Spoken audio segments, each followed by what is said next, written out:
Okay, July 8th. I'm here outside the James Garfield house, and unfortunately, I couldn't find anything today significant with James Garfield in mind, but I'm going to film another episode for future use. What I did find for today, July 8th, was that this is the day in 1891 that Warren Harding married Florence. They were married until his death in 1923. Related to that, also in 1923, on this date, Warren Harding became the first president to visit Alaska. Unfortunately, it was on that big Western trip that he didn't return. He died in California. So we'll talk about that a little bit later. The other thing that happened today was this is the day that Admiral Perry arrived in Japan.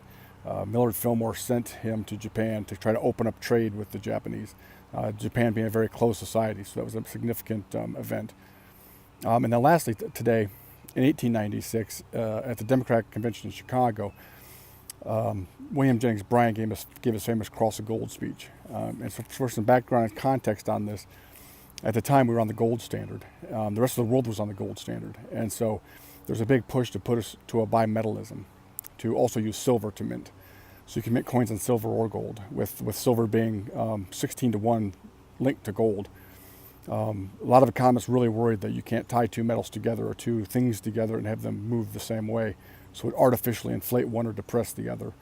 There were concerns about inflation if you did that. And so the bankers and the businesses on the East Coast favored staying on the gold standard, whereas the miners in the Southwest, workers in the South and the West, would benefit from a bimetallism.